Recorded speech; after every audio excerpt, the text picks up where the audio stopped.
really angry. Yeah, like it's almost normal that this is another thing like this has happened to us. It's interesting, bro, because for me, I watched the video. Now, I probably should have hit you up before watching it. I watched it and I was pissed. I'm super hot, right? I'm watching it and I'm in disbelief as I'm watching it. And I'm like, what? I can't believe I'm watching what I'm watching, right? That was my initial reaction. Then it just got worse as I continued to watch all the way through. And then the day after and going into work and wearing a mask and all, and we'll get to that. But that was mine. Leno, when you checked it out or when you heard about it, what was your take on it? Yes. So when I watch it, I love Sean's viewpoint because he hits on something that I think runs through all of us. After seeing it so many times, from Laquan McDonald to we didn't get to see Trayvon Martin, but we heard it. If you listen to it, Ahmaud Arbery, you almost sort of get jaded. And Sean's perspective is so key because it hits in us a core of how we sort of handle these traumatic events. But I always intentionally kept myself in tune to where I said I need to see it.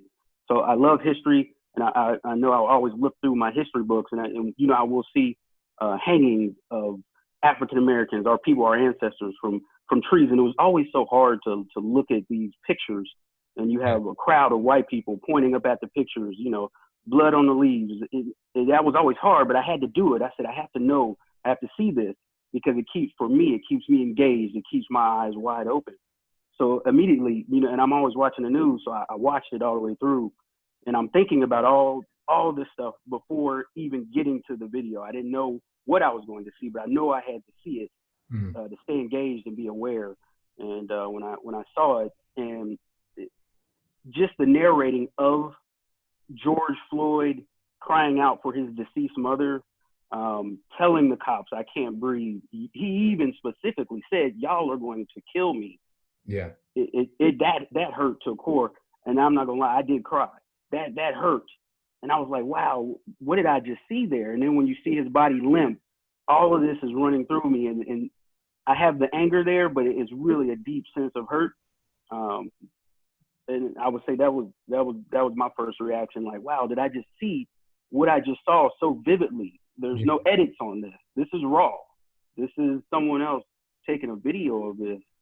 And it definitely hurt, but it put into me like, I need to be more engaged. This is systematic. Yeah. This is systematic. No one helped. None of the police officers helped. And this is deeper, much deeper. And there's no way we can be jaded to it. So I had to feel that burn. And so that's why I continue to, we got to feel it. It's not going anywhere until we make a change. As we continue through the discussion, we're going to get to like action items and things like that. I know all of us, for the most part, it's fresh off of a protest that we hit either today, yesterday, the day before, whatever the case is, right? I want to come to this whole notion of wearing the mask, right? And so as I just heard all of your emotion as it relates, and you heard my emotion as it relates to this whole situation, we all had to go to work Monday, right? Like we all had to show up to work that following day. And on the call, again, we got some executives in corporate America on the call. We got some executives within the healthcare space. And then we have my man Rico, who's an executive within his own right of creating his own entrepreneurial ventures. And then also just being a beacon of the culture and what's happening within the culture, always keeping a pulse on what's kind of happening. So no matter if you're going into corporate, if you're going out to create your own thing, you had to show up that next day after you read, heard, saw. Rick, let's come to you real quick. How did you navigate that, having the burden or the heaviness on your heart from seeing or hearing about what you had saw? Yeah, so let me rewind the tape a little bit.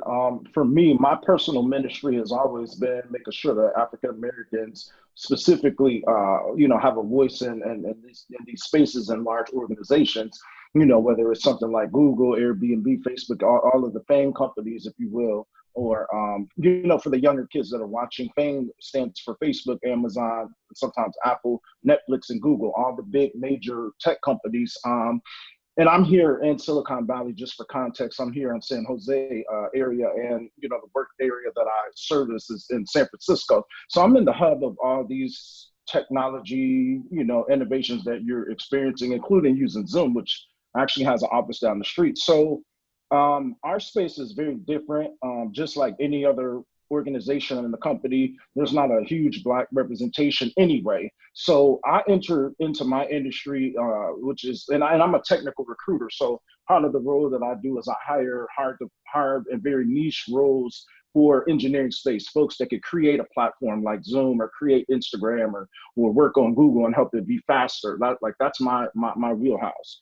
Also, as Mike brought up too, and thank you for this as well, I'm very, very entrepreneurial. I do like a lot of coming up with different ideas and launching it and just seeing what happens. And one of those things has been my fashion brand, which was Sunset Vintage. Now, I created this brand, and I'm actually wearing the older piece that I developed, if you guys could see it, but I actually launched this in 2012. Now, in 2012, when I first launched it, a business lesson I had was, like condense down my stock, but I had like 20 something hats, and I condensed it down to like maybe 10 hats. And one of those hats was the Malcolm X hat. I was inspired by Spike Lee's Malcolm X. And it was also a way of me giving back to streetwear, because I figured when you talk about streets, you have to talk about what's hot. So Spike Lee, in my opinion, was the forefather of my generation's streetwear. So that was my first hat. This was a couple months before Trayvon Martin got killed.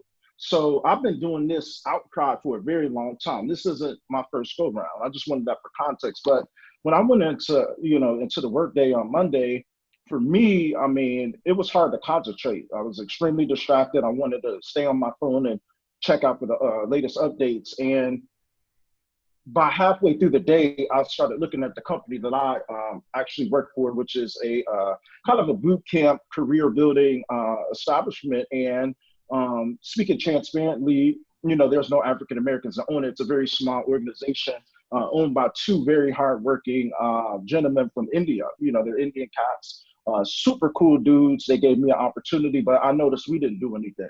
So I felt a certain way about that. And since I have a voice inside the building, I said, here's what we're going to do. I didn't give them a choice. I said, what I'm going to do is I'm going to link up with some of these Bay Area Black enterprises, and we're going to launch a free resume building workshop. This is something you should have been doing, right? And they didn't give me any hesitation. They said, you do it. And the point I bring up to you guys is in your workplaces, sometimes leadership's not going to be present to do it. That's why I support for you to be in the building. And when you're in the building, that's when you need to speak. And just really quickly too, and I don't want to take up Lino's time too much, but I have a friend that's an executive at Cigna Healthcare, and he had a chance to stay as an individual contributor for a very long time or take a management position. If you stay as an individual contributor, his money was going to start to climb because of sales. Right. The management side, not so much. But I said, let's go on your board of directors now. We look, no Blacks. I said, you need to fix that. And he made his decision. He was there today, and people are pissed off. So as an individual contributor, I hit him up and I said, you need to check on your Black staff because we're not okay. We're not cool. Yeah. And I already know your executive folks aren't doing that. You need to do it. And he figured out his way. I think you nailed it, man. And let it, this is the space to have all of the dialogue and discussion for sure. I love what you said, man. If you don't see the leader representation across your organization, then you be it, right? And I think that's the coaching that you gave to your boy. Leno, let me come to you, man. How did you deal with it going into the office on that following Monday? Yeah, so for me, and you had expressed this in your previous video, saying that your heart was heavy and you just pivoted in a different direction. And similar to me, and let me start with this because when I knew I was going to address it at my job, I thought back to the younger me, not having a leadership role. What would I want a leader to say to me, even if they don't know what to say or what to do? What would I want my leader to do? I know how I would feel at that time. I would feel, hurt, but what would I want my leader to do? So I went in with that mindset. I'm like, wow, I'm a leader now, leading other leaders as a manager, and I have supervisors under me. And I'm also thinking of the dynamics within my job. So we have a diverse company, but majority white people. So I know I'm going into a situation to where it's scary for a lot of folks. It's going to take courage. You got to have discernment. You got to think about what you're saying, praying on what you're saying. So when on Monday, we have these morning meetings. They're called DIBs, daily informational briefings. Each each morning, and we have an agenda. So you want to stick to, the goal is to stick to the script,